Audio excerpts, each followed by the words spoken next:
Жалғастырамыз. Депутаттар темекі өнімдерінің акцизін биыл көтеруді сұрап отыр. Соның арқасында бюджетке 110 миллиард теңге түсім түседі. Бұл қаражатқа 110 мектеп немесе аурухана салуға болады дейді мәжілісмендер.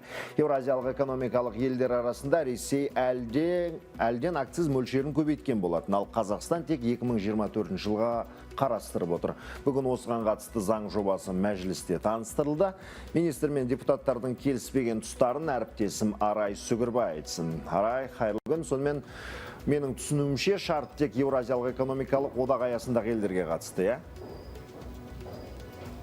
Ануар, тек Еуразиялық экономикалық елдер арасындағы темекі өнімдерінің акцизін көтеруге қатысты. Заң жобасын таныстырған Әсет Ерғалиевтің сөзінше қазір 1000 дана үшін ставка 11100 теңге. 2024 жылға қарай бірте-бірте көтеру қарастырылған, яғни темекі бағасы сол кезде қымбаттайды. Ал бюджетке түсетін кіріс 27%-ға өседі.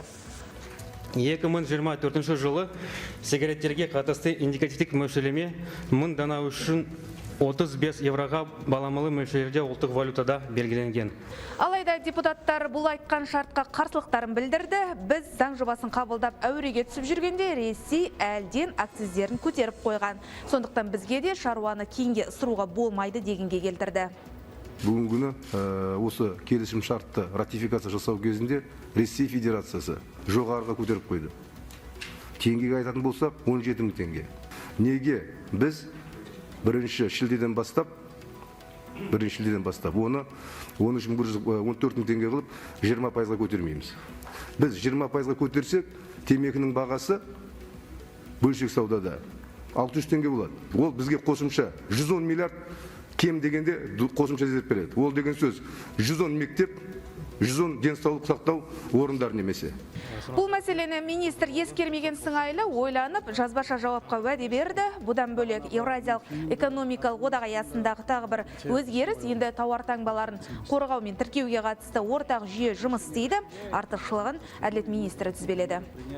Бұл жүйенің артықшылығы бір қорғау құжатын 5 мемлекеттің аумағында бір уақытта алу мүмкіндігі болып отыр. Бұл жүйе бір өтінім беру арқылы 5 мемлекетте бір басымдық күнін белгілеуге мүмкіндік береді.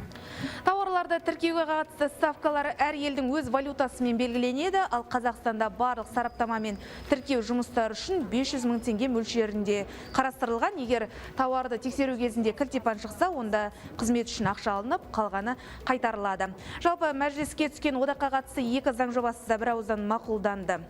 Менің бар айтарым осы, Ануар. Рахмет, Арай, енді темек тартатындарға тықыр таянған секілді осы ақпаратыңа қарағанда.